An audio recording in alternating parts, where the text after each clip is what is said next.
Aqui é Viver Dividendos. Hoje é dia 16 de fevereiro de 2021. Nós estamos falando aqui da Alemanha.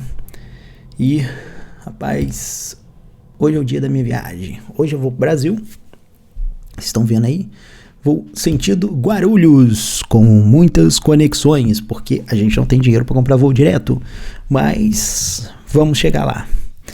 E eu vou deixar gravado esse vídeo para meio que ao longo do mês aí de fevereiro eu quero ver se eu publico ele. E não sei se eu vou conseguir gravar outros vídeos lá durante a viagem. É sempre muito corrido lá na empresa. Mas a gente é o Viver Dividendos, a gente tem um blog que fala de finanças. Nosso core business aqui é falar de finanças. 80% do nosso conteúdo é focado nessa área. Mas a gente aborda outros temas, como a produtividade. Eu tenho falado de produtividade ultimamente aí, tem alguns posts aí sobre esse assunto. E a gente fala de finanças pessoais, fala de imigração, empreendedorismo, tem vários tópicos. Um dos tópicos aí, de vez em quando eu tenho trago, é alguns estudos da palavra de Deus, porque assim como a nossa conta corrente precisa de ser alimentada com as nossas economias, né, com nossos aportes, o nosso espírito também precisa de ser alimentado com a palavra de Deus, a mensagem de Deus. Então eu acho importante a gente ter um momento aí. Eu queria até trazer isso com mais frequência aqui no blog.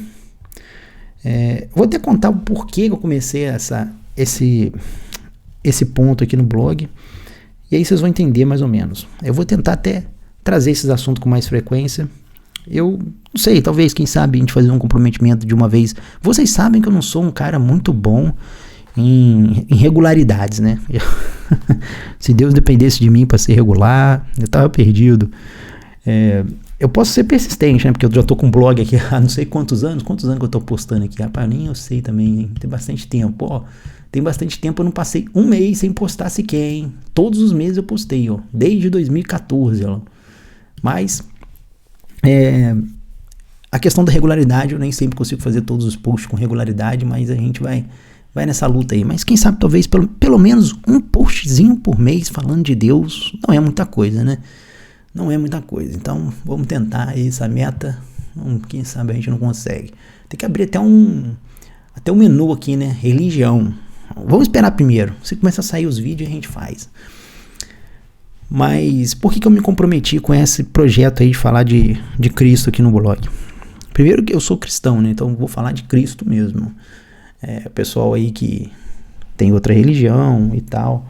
Tem gente que nem tem religião, né? Tem muita gente que é cristão não praticante. Às vezes eu até seja isso daí, né? Eu me considero um cristão não praticante. Eu acho que eu pratico muito pouco minha fé. Mas praticar que eu falo é de frequentar a igreja, ir lá, fazer aqueles ritos todos. Mas eu apesar de não estar indo ali, às vezes eu tô ali em constante estudo da palavra de Deus. Eu sei dos preceitos de Deus, procuro não fazer nada que não seja ali de acordo com os mandamentos cristãos, né? Então, vamos lá. Por que eu resolvi fazer isso? Eu não sei se vocês lembram que teve um acontecimento aqui na minha vida, que foi quando eu tava voltando de uma viagem da Grécia. Aquela viagem da Grécia foi meio bizarra, né, cara? Eu fui pra viagem, teve um tornado no meio da viagem, e enfim, eu fiquei preso lá num lugar de praia, só chovendo. Foi meio trash a viagem. Mas pra coroar aí, na volta, me roubaram a minha mochila aqui na Alemanha. Então, pô, eu nunca fui assaltado no Brasil, cara, assim, fui assaltado, fui. Teve uma vez que roubaram o meu carro. Mas, cara, o Brasil é sinistro, né, meu amigo? Agora, ser roubado aqui fora, na Europa, é meio complicado, né? Poucas pessoas, né? Eu recebi esse prêmio aí. Ainda mais aqui na Alemanha, que é um país, assim, relativamente tranquilo nessa questão. Mas aí, tava voltando da viagem e o cara levou a minha mochila. Foi até sem eu perceber, né? Fui me dar conta que eu tinha sido roubado quando eu cheguei em casa, né? Aí voltei lá, abri BO na polícia, né? E o bandido, ele não me roubou, ele foi roubando várias pessoas ao longo do caminho, pegou um trem e foi levando várias pessoas. E ele chegou em Dortmund, o policial tava fazendo a última ronda do cara. Sabe, o cara pegou e falou assim, eu vou embora. Aí ele pegou assim, vou dar uma subidinha ali na estação antes de partir. Era a última ronda dele. O cara não tinha que fazer aquilo. Meu amigo, na hora que o cara botou o pé na plataforma de trem, ele pegou o cara roubando no Fraga uma mulher. E aí ele prendeu o cara. Ele foi prender o cara, achou a minha mochila. E como eu tinha aberto um BO no aeroporto, né? Na polícia do aeroporto,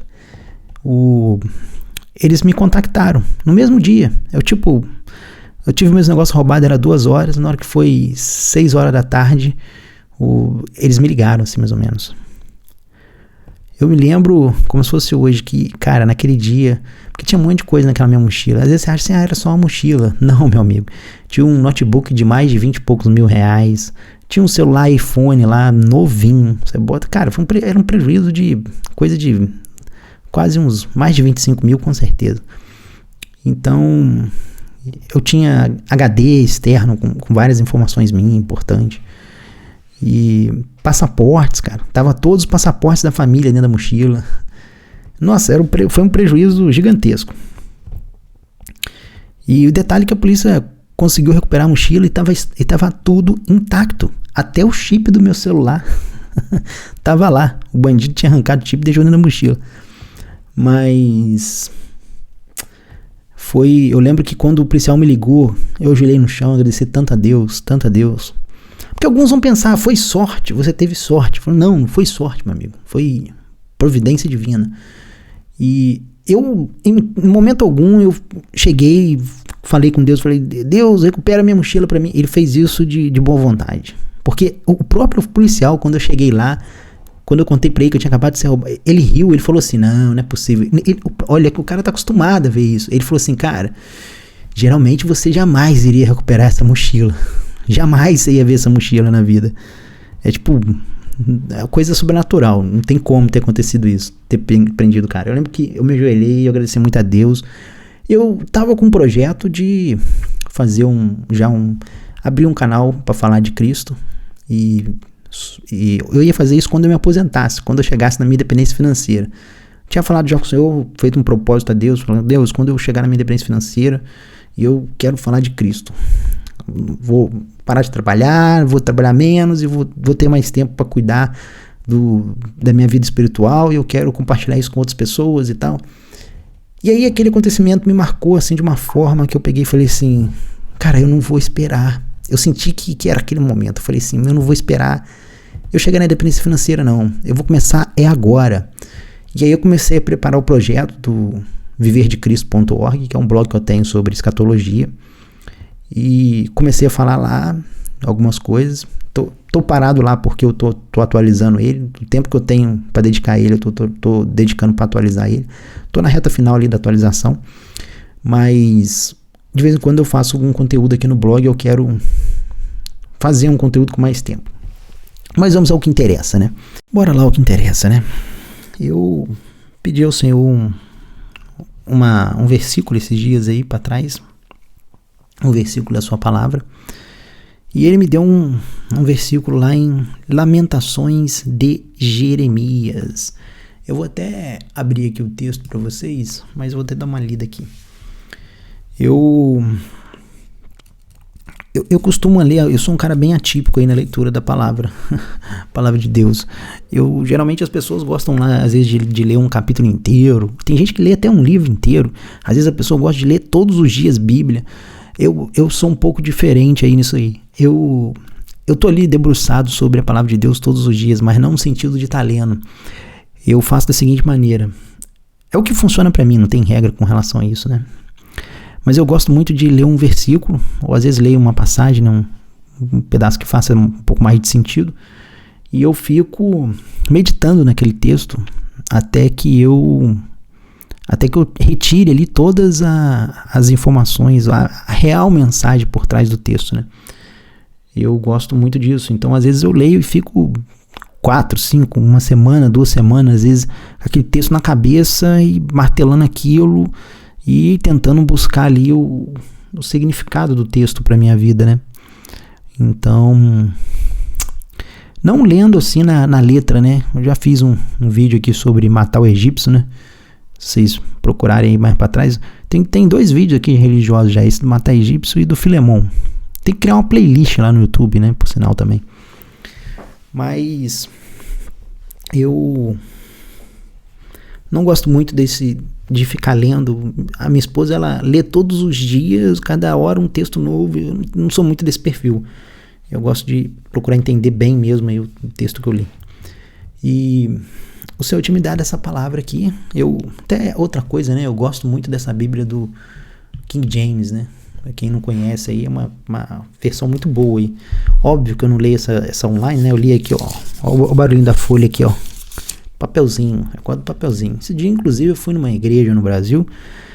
Rapaz, cheguei lá, cadê ninguém usa mais a Bíblia de papel, o pessoal carrega tudo pelo celular, que eu acho um absurdo, né? Eu acho extremamente deselegante isso. O cara tá lá no meio da devoção ali ao Senhor, abre o celular, tipo... Enfim, outros tempos, beleza, o cara pode pensar assim, mas... Meu amado, isso aqui não tem preço, esse papelzinho aqui. Então eu ainda sou meio que dinossaurão nesse ponto aí. Pra mim, Bíblia tem que ser de papel. E essa história de gente que usa celular pra poder ler... pô, beleza, você às vezes tá numa fila ali, uma coisa no meio da rua, tem uma bíbliazinha ali no celular, mas o cara vai pra um culto, uma missa, enfim, o que seja aí, alguma coisa reverente a Cristo, e vai com o celular. Não dá, meu amigo. Compra uma Bíblia aí, cara. Para de passar vergonha. Mas vamos lá. Lamentações de Jeremias. Essa Bíblia do King James é muito boa. O que eu ia falar era isso. É uma Bíblia assim que eu considero... Na verdade não sou eu, né? Mas o pessoal considera a Bíblia mais próxima do original, né? Os textos mais próximos do original. O Rei James fez um trabalho fantástico aí de tradução da Bíblia. Muito sério o trabalho dele, muito bom. E acho que, pra mim, não tem versão melhor do que essa. Mas existem outras versões aí, muito boas também. Mas eu me adaptei muito bem com esse texto do James aí. E essa tradução do James aí, acho que foi fantástica. Mas vamos lá. O Senhor me deu esse versículo aqui, Lamentações de Jeremias, capítulo 1, versículo 18.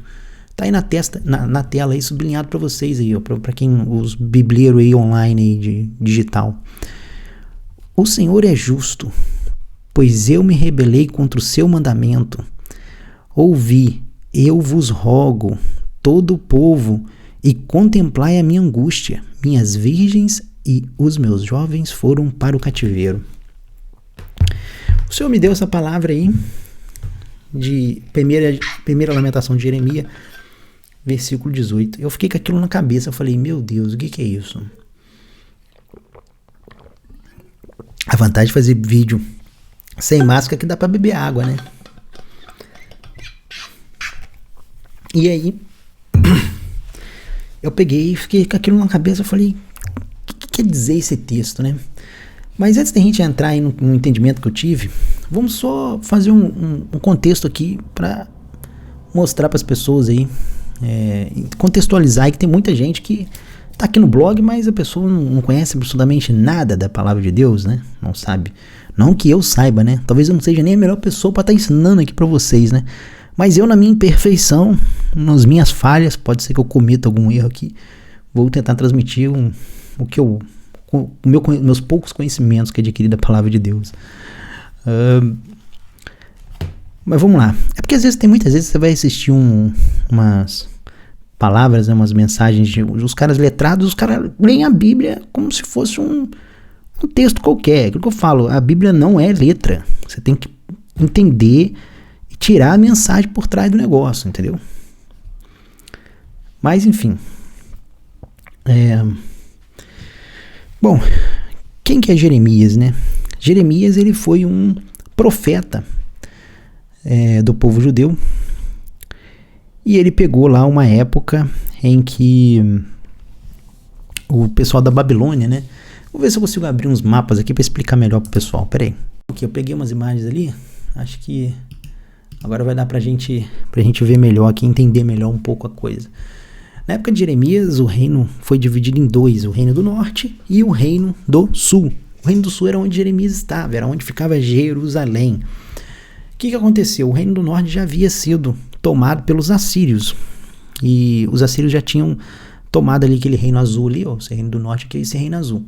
Os assírios já haviam tomado, o Reino do Norte havia caído em idolatria, estava com muitos problemas e tal. Se eu não me engano, acho que tem 2 profetas que falam um pouco sobre isso, que é Amós e Naum. Mas isso daí, os acontecimentos de Jeremias acontecem com o Reino do Sul, que é esse reino amarelo aqui, que é o reino que vai ser tomado pela Babilônia, né? A Babilônia vai vir ali, vai tomar a cidade de Jerusalém, vai destruir a cidade de Jerusalém completamente, e vai destruir o templo e tudo. E Jeremias, ele passa durante toda a sua trajetória de profeta pregando sobre essa destruição de Jerusalém, que o inimigo iria vir, ia levar cativeiro o povo e por aí vai.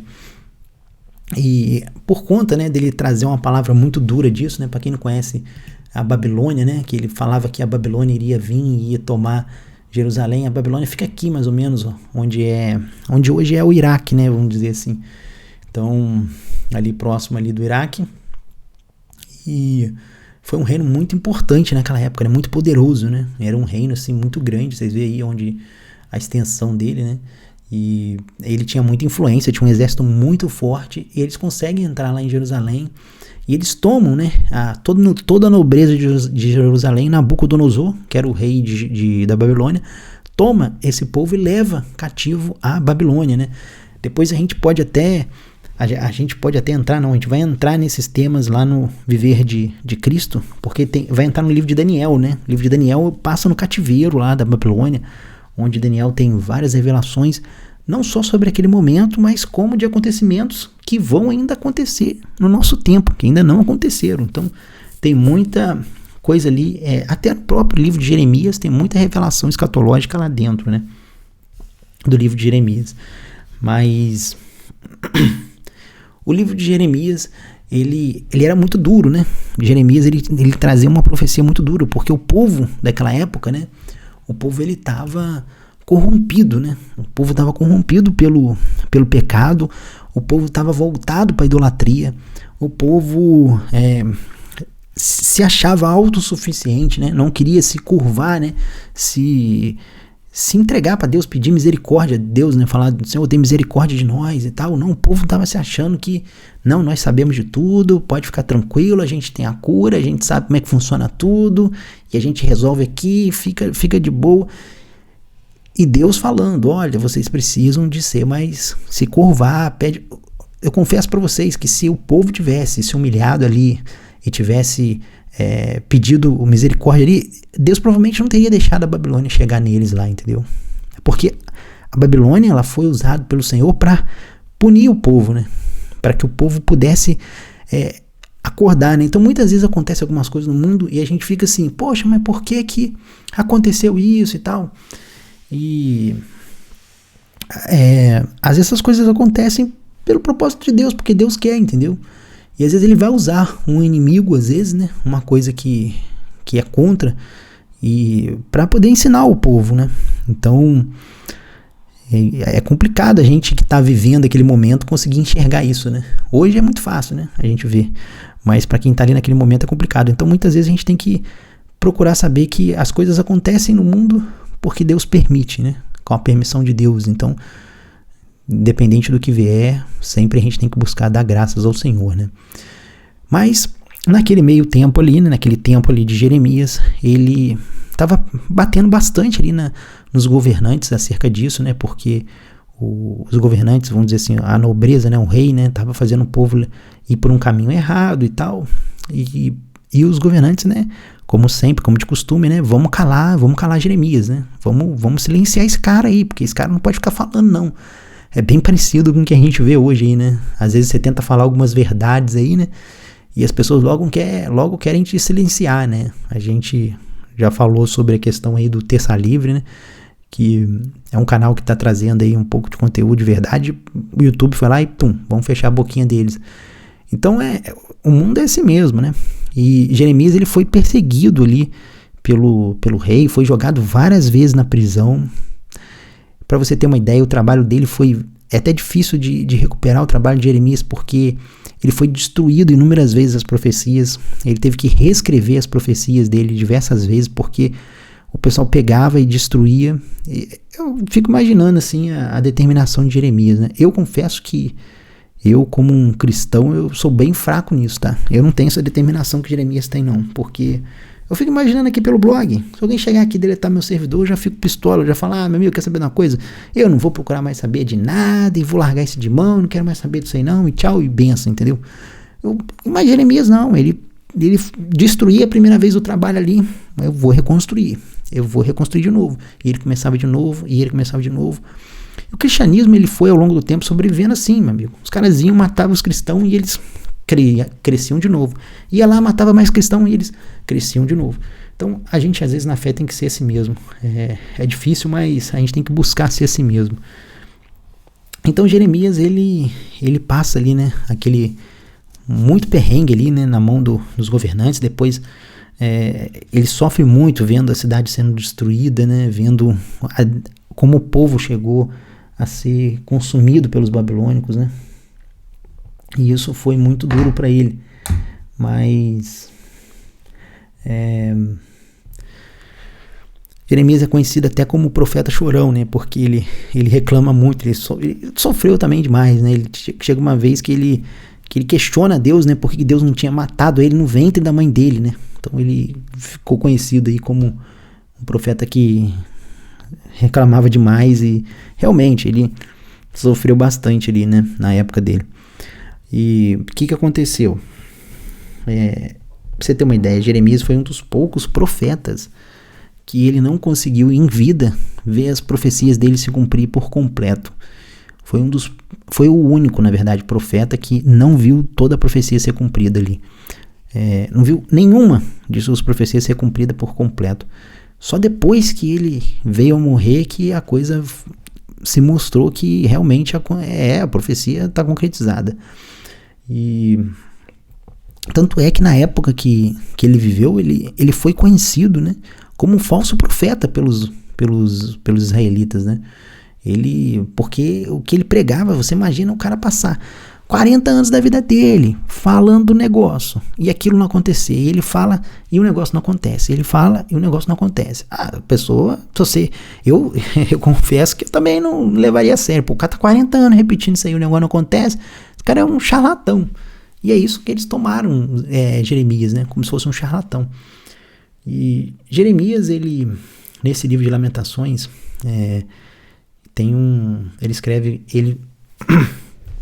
já na prisão, e se vocês repararem, né, agora já entrando um pouco no texto, no que eu queria falar, né, feito esse contextualização histórica para vocês entenderem a real situação lá de Jeremias e a questão da Babilônia e tudo aquele negócio, né, eu recebi esse texto aí do versículo 18, né, o Senhor é justo. E eu fiquei com aquilo na cabeça, eu fiquei assim, meu Senhor, o que está querendo me dizer com esse texto? Por que o Senhor foi me dar esse texto aqui? Não estou entendendo nada. E aí eu comecei a ver que todos os capítulos de Lamentações de Jeremias têm 22 versículos. Se você olhar o primeiro capítulo, quem tem Bíblia aí pode abrir, tem 22. Se você for no segundo capítulo, tem 22. No quarto capítulo, tem 22. E no quinto capítulo, tem 22 versículos. Mas aí você vai virar e vai falar assim, poxa, Viver, mas e o terceiro, né? O terceiro capítulo, ele não tem 22 versículos. Aqui é o 22 no segundo, né? Aqui a gente tem o terceiro, e aqui o quarto capítulo, 22 também, e o quinto também, 22. Mas aí você vai falar, poxa, mas o terceiro não tem 22. Sim, o terceiro ele tem 3 vezes 22. 66 versículos. Eu ainda não entendi qual o mistério do terceiro capítulo ter 3 vezes 22. Mas eu consegui entender os 22 versículos de cada capítulo. Cada versículo desse fala de uma letra do alfabeto hebraico. E olha que interessante, o versículo 18 equivale à 18ª letra do alfabeto hebraico. A 18ª letra do alfabeto hebraico chama-se Tsadé. Essa letra aqui, ó, tá vendo? Tsadé, ó. Tá lá, ó. É a letra fenícia, é lá, a 18ª letra. Aqui, no caso do Wikipedia, tá falando de vários dialetos lá, né? Mas do hebraico Tsadé. É a 18ª letra. Então eu falei assim, opa, temos alguma coisa aí. O que significa Tissadê, né? Tissadê, ele significa justo, justiça. É um termo aplicado para homens completamente devotos ao serviço de Deus. E aí, se você for ler de novo o versículo 18, ele começa, o Senhor é justo. Ele começa falando exatamente de justiça no versículo 18, né? O que bate exatamente com o significado da palavra Tissadê, né? Então, você vê como é que a palavra de Deus, ela tem os seus mistérios ali, né? E como uma coisa é milimetricamente colocada da forma correta ali, né? E o detalhe que fala ali que que além de ser justo e justiça, né? Fala que é um termo aplicado para homens que também são devotos ao serviço de Deus. Por quê? Porque se você for ver aqui essa palavrinha do simbolismo aqui dessa palavra de Tsadê, né? Ela tem um formato de uma pessoa que está curvada aqui, com o corpo curvado, né? Adorando a Deus, né? Assim, vamos dizer. Então, simboliza aí uma pessoa que é devota mesmo a Deus. Então também tem esse simbolismo, que também tem a ver com o que você vai entender depois num dos últimos capítulos ali do livro, né? E então, assim, eu fiquei assim com aquela coisa, eu falei assim, pô, tem alguma coisa aí nesse versículo. Eu comecei a correlacionar essa situação toda com a pandemia, né? Com o momento atual, né? Porque eu falei assim, pô, tem algum alerta aqui, assim como Jeremias estava alertando o povo sobre Nabucodonosor, eu estou entendendo que tem algum alerta aqui para mim sobre essa questão, né? Eu tenho acompanhado, meus amados, algumas igrejas aí, e tenho visto que muitos pessoas responsáveis pelas igrejas, né, têm reclamado que os fiéis sumiram depois da pandemia. As pessoas não estão indo mais às igrejas. E eu converso com várias outras pessoas, os caras falam, eu não vou mais na igreja não, vou fazer só online. Esse dia eu até postei no Twitter, né? Falei, cara, chegaram a bizarrice de querer fazer ceia online, cara. Existe isso? Ceia online? Olha o cúmulo que os caras chegaram pra mim falando assim, pô, vamos fazer ceia online. Eu falei assim, cara, sinceramente, isso não provém de Deus não. Isso aí não provém de Deus. Assim como o povo lá estava errando lá no passado, e por conta de líderes muito ruins, né? Porque você pega ali aqueles líderes lá aqueles reis que estavam lá, eram muito ruins. Você vê ali aquele rei que teve os olhos furados, a palavra fala que ele não fez nada que era bom aos olhos de Deus, entendeu? Então, assim, era um rei muito ruim. Então, por conta desses líderes que nós temos aí, famosos desagrejados, né? São pessoas que se dizem crentes, né? Que se dizem cristãos, professantes da fé cristã, mas que não vão à igreja mais, né? Então esse é um problema que a gente tem aí, muito grande. As pessoas falando, você não precisa mais de ir à igreja, não há necessidade mais, que não sei o quê. Faz online, faz tudo online. Sabe o que isso vai acontecer, meus amados? A gente sabe que a força do cristianismo, ela tá tá na família, né? A base de tudo é a família. Então, a família são micro reuniões de pessoas, micro grupos, né? E se você for ver as igrejas, elas nada mais são do que uma reunião de micro grupos, que são essas famílias, né? Que se reúnem para ali estarem congregando e buscando a um Deus, né? E a sobrevivência disso se deu porque eram várias células, né? Bem divididas, né? E se você contamina uma célula, você não consegue contaminar o resto do corpo inteiro, né? É muito mais difícil, né? Você contaminar, todas as células, você tem um monte de microcélulas, né? É como a internet, né? Quem conhece de TI, né? Sabe que o foco na internet é ela ser distribuída, né? Se você centraliza a internet, você tem um problema ali, a internet perde o seu propósito, né? É por isso que muitas vezes o pessoal fica falando aí, a gente tá com um problema aí do Twitter, né? Twitter, do Instagram, do WhatsApp, tá censurando, né? E controlando. E aí as pessoas falam assim, vamos para outro aplicativo. Cara, vocês estão trocando 6 por meia dúzia, bicho. Porque enquanto você não conseguir um aplicativo distribuído, tu vai cair sempre nesse problema. Então é igual o torrent. Por que o torrent funciona? Porque o torrent não tem nada central. O torrent é distribuído, entendeu? Então, acho que a ideia da igreja em si sobreviveu até hoje por conta disso. Que ela é distribuída. Então, quando você leva a coisa pro online, né? você perde esse poder da distribuição, essa proteção, esse poder e essa proteção da distribuição, porque se você está online, você não importa mais quem está ali trazendo a palavra de Deus, se o cara pior que é bizarro, né? Eu tô aqui criticando essa questão do online e utilizando o online para isso, né? Mas não, pelo amor de Deus, não fiquem só aqui no que eu tô falando com vocês. Procurem uma igreja, independente de qual for. Eu sou católico. Beleza, vai lá na igreja católica, procura aí na igreja católica. Eu sou evangélico, protestante, enfim, não sei como é que vai dar o nome para isso.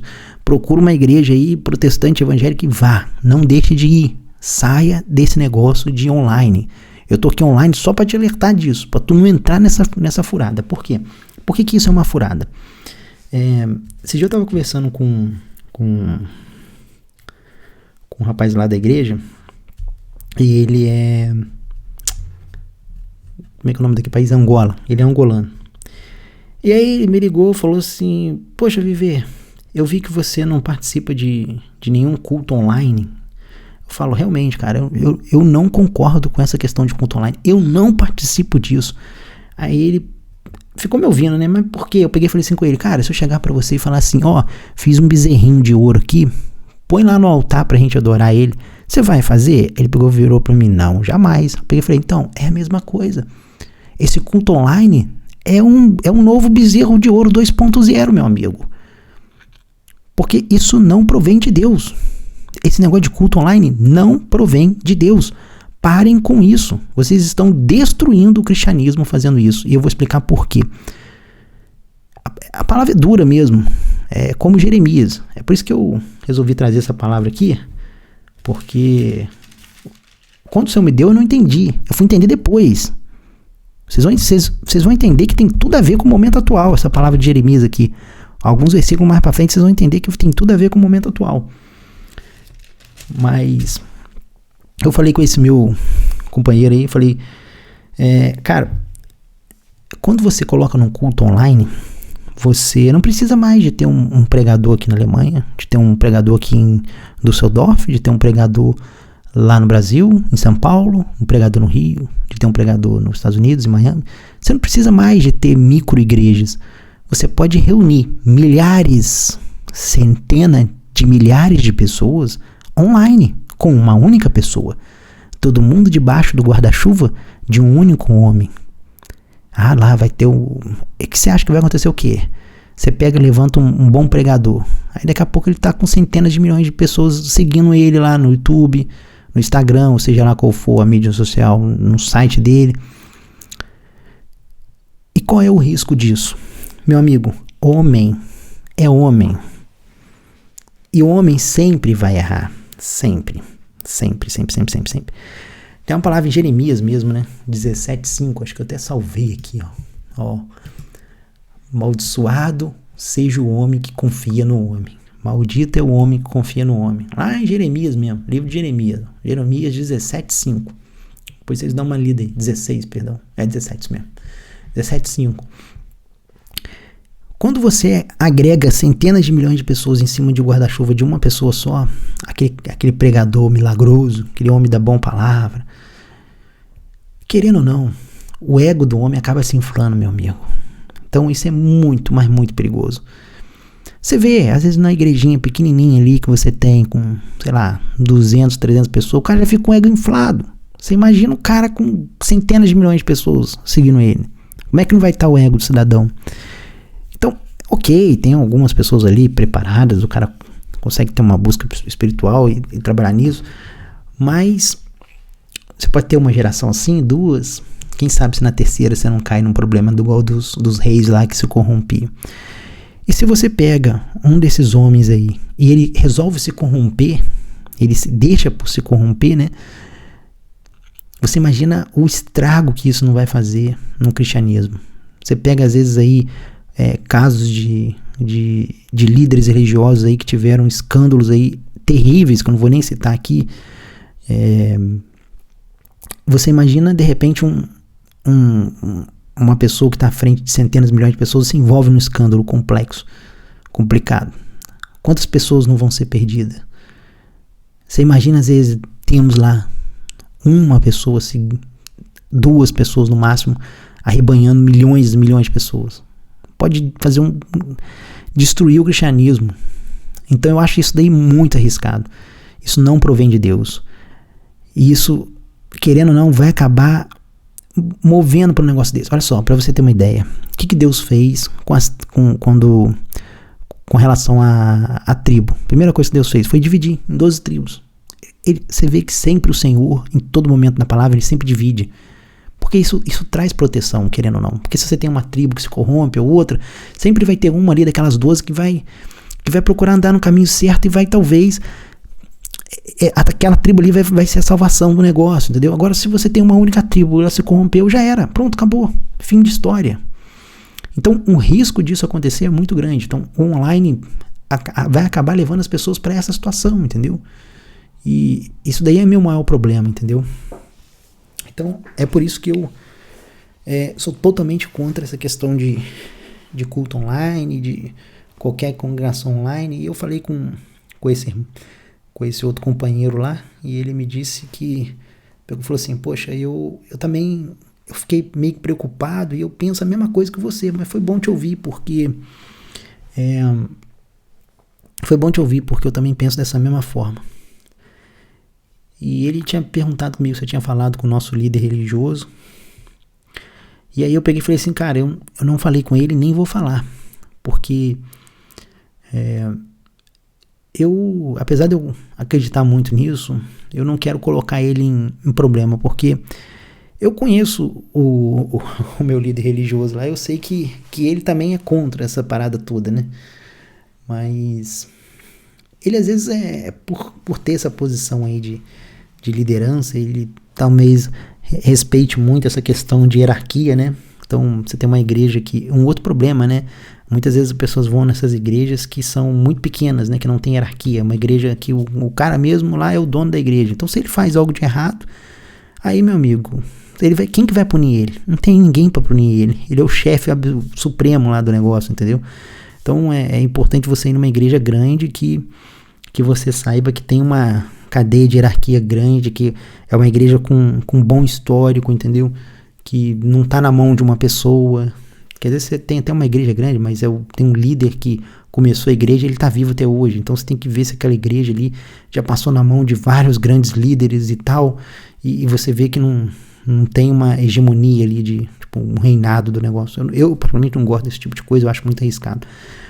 Mas ele respeita muito a hierarquia. Então eu falei assim, eu não vou falar com o nosso líder porque... Eu falo pra ele abrir a igreja, porque aqui tava meio que em quarentena aqui, né? Você na Alemanha tem uma situação um pouco diferente do Brasil, né? No Brasil ninguém respeita as leis, né?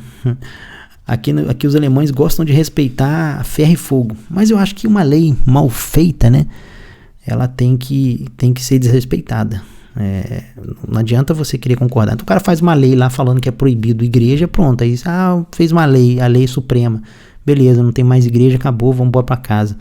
Poxa, não existe isso. Não existe isso.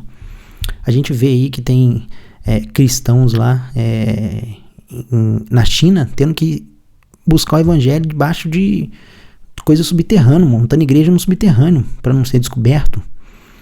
Então, são coisas que a gente tem que avaliar, né? Tem que avaliar. Tem lei e justiça, né? São coisas totalmente diferentes. Mas aqui tinha uma determinação de que você não poderia abrir a igreja. Primeiro eles fizeram, olha só, você vê como é que a coisa é essa, negócio da pandemia, né? Tá carnaval aqui, tá cheio de alemão na rua. Você vai nos parques, tá cheio de gente nos parques. Mas igreja não pode ter mais de 9 pessoas. Se tiver mais de 9 pessoas, tem que registrar, até no máximo 20 que pode ter. Como é que você faz um culto aqui com 20 pessoas? Não dá, cara. Muito pouca gente. Aí, não satisfeito com isso, o que eles fizeram aqui na Alemanha? Nós vamos fazer uma lei que o cara pode ir na igreja, mas ele não pode cantar. Ele não pode louvar a Deus, não. Você já foi... Tenta ir num culto sem louvor. Cara, é horrível. Não dá. E que é uma lei absurda. O que o louvor vai fazer? O louvor transmite Covid, por acaso? Então Então o objetivo dos caras é destruir o cristianismo. O objetivo dessa pandemia é destruir o cristianismo. Aqui na Europa nós estamos com um problema seríssimo. A Europa, meu amigo, ela já foi cristã, ela não é mais não. Mais da metade da população aqui é ateu. Você chega domingo, antigamente, você poderia até ver esse monte de gente indo pra igreja, agora não tem mais, acabou. A coisa está muito complicada aqui na Europa. E é como Jeremias falou, quando o povo se afasta de Deus, meu amigo, Deus ele às vezes usa uma nação inimiga para mostrar ao povo. Quem nos garante que às vezes essa questão do Covid toda aí não aconteceu aí, não foi porque Deus queria às vezes ensinar alguma coisa para algumas pessoas aí, entendeu? Acho que a gente precisa de refletir sobre isso daí. Mas a gente está com um problema aqui muito sério aqui na Europa. A questão do cristianismo está muito difícil aqui. As pessoas estão se afastando de Deus. E eu fico muito preocupado com isso. Então, tem essas leis aí que eles fizeram. E aí o nosso pastor recebeu uma determinação. Foi bem uma determinação, uma orientação, né? Da igreja aqui da Europa, né? Da central aqui da Europa, que fica em Munique. Que deveria se evitar aglomeração e tal, aquela coisa. E eu sei que ele é contra esse negócio do Covid, de parar essas coisas todas. Mas eu não queria botar pilha nele, por quê? Depois se der um problema de uma multa, alguma coisa, eu vou lá, agito o cara, falo com o cara, que não sei o que, não sei o que. Aí o cara vai e abre a igreja, aí dá uma treta de uma multa, alguma coisa. Pô, é o cara que tá sozinho ali, meu amigo, não tem quem ajudar o cara. Então ele que vai ter que arcar com o prejuízo sozinho. Então eu falei assim, até falei com esse meu companheiro, eu falei, cara, eu não vou incentivar por causa disso. Entendeu? Depois se der algum problema, eu me sentiria muito mal. Mas, eu confesso pra você que se ele chegasse pra mim e falasse assim, ô Viver, preciso de você vir aqui com neve, ficar aqui 3 horas da tarde aqui. Cara, eu prefiro, mas eu não participo de culto online. Prefiro ficar, não pode ficar lá dentro do templo, tem que ficar fora. Beleza? A gente prega aqui fora, que nem que seja aqui no meio da neve. Prefiro do que ficar em culto online. Eu não vou participar disso, falei com ele. Ele chegou, falou com o nosso líder. Rapaz, não é que o cabra foi lá e abriu a igreja de novo e ficou indo lá. Só os varões lá, né? Só os homens estavam indo. Mas tá bom, estávamos indo, né? Era isso que importa. Depois fizemos só com as mulheres, né? As mulheres passaram um dia na semana e os homens indo no outro dia da semana. E pela glória de Deus, agora nesse último domingo, conseguimos retomar com mescla, né? Entre homens e mulheres. Cantamos louvor lá baixinho, apesar deles falar assim, não pode, é proibido, não sei o que. Cantamos baixinho lá. Aquilo que eu falei, tem lei que você tem que respeitar, tem lei que é maluca, não dá pra ser o problema aqui na Europa, aqui usar alemão, cara, você faz uma lei e falar com o cara, você tem que comer cocô todo dia de manhã, eles vão comer cocô todo dia de manhã, esse é o problema do alemão, ele vai obedecer aquilo que tá na lei ali a ferro e fogo. Tudo é que eles faziam isso, fizeram a lei lá, falaram, tem que matar judeu, pronto, aí eles iam lá e faziam aquilo que tinha que fazer, tava na lei, é o que eu falei. Lei não é justiça, meu amigo. Você tem que avaliar a lei. Lei maluca você não se cumpre, entendeu? Então eu acho que é extremamente errado esse negócio de culto online. Parem com essa baboseira. Parem com isso. Mas continuando aqui no nosso livro de Lamentações de Jeremias, bora lá ler o nosso capítulo 2, verso 18. Deixa eu achar aqui na minha folha de papelzinho. Deixa eu ver se eu ponho aqui pra vocês também, pra vocês não se perderem. Capítulo 17 aqui eu já pulei. Aqui 2:18, ó. Vamos lá. O seu coração clamou ao Senhor, ó muro da filha de Sião. Desçam as lágrimas como um rio, dia e noite. Não des repouso, não deixes a menina dos teus olhos cessar. Tá, beleza. No capítulo 3 a gente vai ter que ler, que seria o equivalente ao versículo 18 no capítulo 3. É o versículo 52 aqui, ó. Até o 54. Os meus inimigos me perseguem dolorosamente. Opa! Como um pássaro sem causa. Ah lá, causa, né? Tá. Ó, os meus inimigos me perseguiram dolorosamente como um pássaro sem causa. Alguém tem dúvida aqui que ele está falando dos nossos tempos aqui também? Da igreja? Quem está sendo perseguido hoje? Sem motivo nenhum. O que a igreja tem a ver com a pandemia? Por que estão querendo acabar com a igreja? Sem causa, né? Sem motivo. Tem a ver também com a justiça, né? Que é o versículo 18, sempre tem alguma coisa ligada à justiça. Eles cortaram a minha vida dentro da masmorra e lançaram uma pedra sobre mim. Águas fluíam sobre a minha cabeça, então eu disse, eu estou cortado.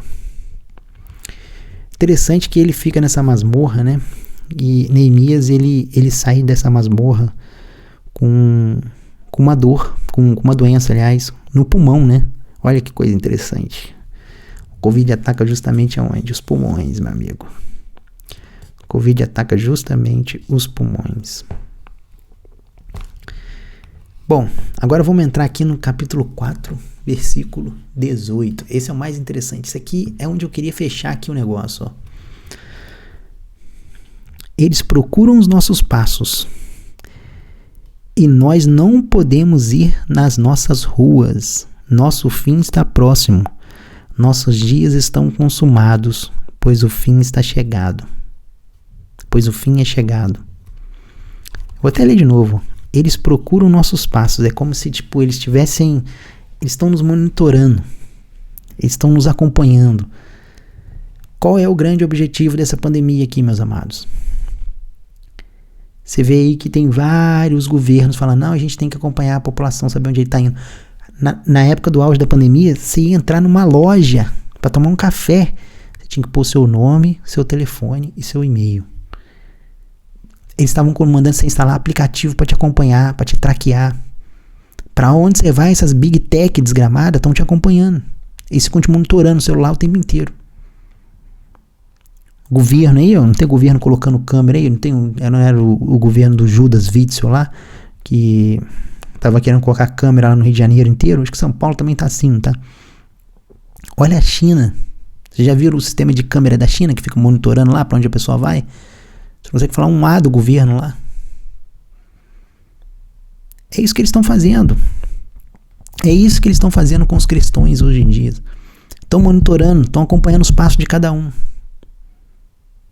Para perseguir mesmo. Esse capítulo 4, versículo 18, fala muito dos nossos tempos. Fala muito dos nossos tempos. Dá uma lida nele aí com calma. Dá uma lida aí, ó. Olha o que continua falando, ó. E nós não podemos ir nas nossas ruas. Será que Jeremias estava num lockdown? Será que a Babilônia fez um lockdown lá com eles também na época? Por que eles ficavam acompanhando, vigiando as pessoas para que elas não pudessem sair na rua?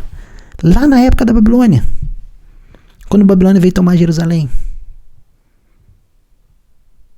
Pararam para pensar nisso? Eles ficavam vigiando eles de forma que eles não podiam sair nem nas ruas. Tem alguma coisa diferente de hoje em dia? Tem? No Natal, eu fiz uma reunião aqui. Convidei um colega meu para vir aqui. Tinha uma lei aqui na Alemanha que acho que você só podia chamar uma família só para o Natal. Convidar uma família estrangeira só. Mesmo assim, acho que tinha limitação de 5 pessoas adultas, uma coisa assim. E sabe qual é o problema aqui? Aqui na Europa, se você fizer alguma coisa errada, o seu vizinho do lado, ele fica te monitorando o dia inteiro para te denunciar. Você pisa fora do pinico, você mija fora do pinico, ele vai e te entrega. 4:18. Eles procuravam os nossos passos. Eles vigiavam os nossos passos. Você acha que na época do nazismo, quem caçou os judeus primeiro foram a polícia? Não, meu amigo. Quem caçou o povo de Deus naquela época foram o próprio povo alemão. na época, eram os vizinhos, era o pessoal que ia nas lojas dos judeus, ia lá, tacava pedra, agrediam eles. Então, antes do governo fazer qualquer coisa, o povo foi fazer. Eu sei porque eu passei isso na pele aqui no Brasil, porque lá na minha empresa, lá eu tive depois eu vou fazer gravar um videocast disso aí, sobre essa questão da empresa, essa treta que deu lá. Eu briguei lá na empresa contra essa questão de lockdown, esses negócios tudo maluco que fizeram de fechar o Brasil, fechar as cidades e tal, tá até hoje lá essa meleca. E, rapaz, parecia que você era um nazista, parecia que você era um assassino. Você falava contra o lockdown, fala contra a vacina pra você ver. Nossa, parece que você tá matando milhões de pessoas. Esses dias a minha esposa foi comentar num post, não sei de quem aí, comentar essa questão que eu comentei eles haviam proibido o culto aqui, né, que não podia adorar a Deus aqui, né, tinham cortado os louvores, né, o que é bizarro, que eu já comentei aqui. Aí teve um energúmeno lá que comentou embaixo do comentário dela, ficou até brava, né, mulher não gosta de comentar na internet por causa disso. Elas comentam, aí alguém vem e comenta alguma coisa contra, elas ficam pra morrer. Quer deixar uma mulher nervosa, comenta no comentário dela alguma coisa contra ela, que ela ficam brava. O homem já não liga, né? Eu então aqui, meu amigo, o cara chega aqui, comenta uma besteira, eu já mando o cara catar coquinho, mando o cara ir pro inferno. O pessoal sabe como é que eu sou aqui, pavio curto, meu amigo.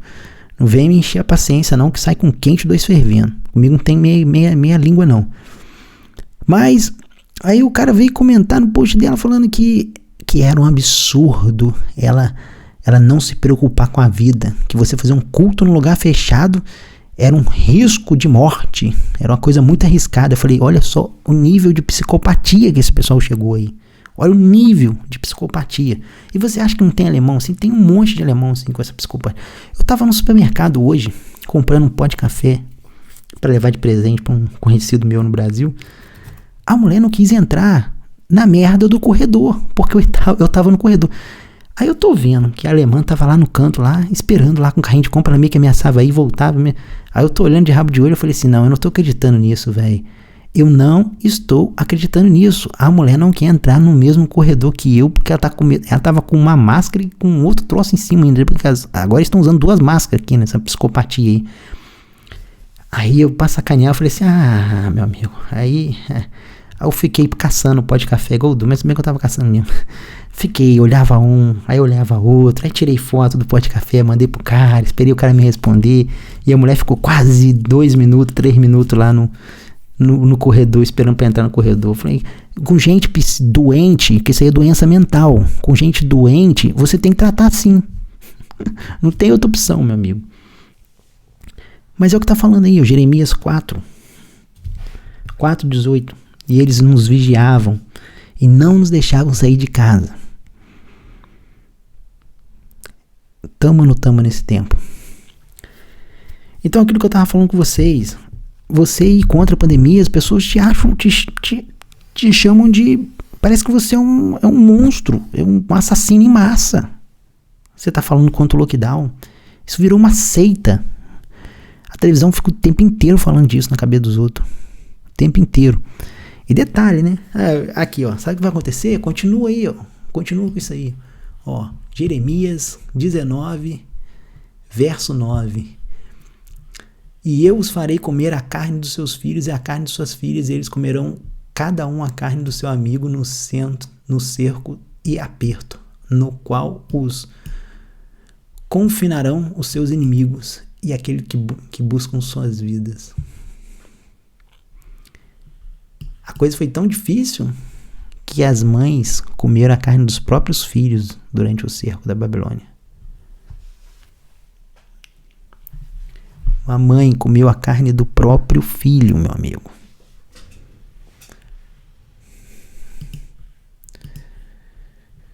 Então é isso aí, ó.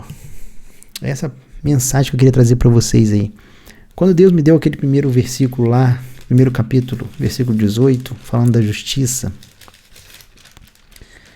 E depois aí a gente fecha aí com esse capítulo 4, versículo 18 aí, pra gente entender melhor os nossos dias atuais. É isso aí que nós estamos vivendo. Que sirva de alerta aqui para todos que estejam com essa paranoia aí de querer fazer culto online. Tem muita gente que não vai voltar mais para a igreja, infelizmente vai ter isso daí. Muita gente que a gente chama de desagrejado. Isso é muito triste. Então a gente tem que procurar acabar com isso o quanto antes. Parem com essa maluquice de culto online, parem com isso porque vai destruir o cristianismo. Se o seu líder religioso está incentivando vocês aí por culto online, tente alertá-lo sobre isso que eu falei com vocês aqui. Tente alertá-lo sobre isso que eu falei com vocês, porque às vezes de repente ele tá cego e não conseguiu ver.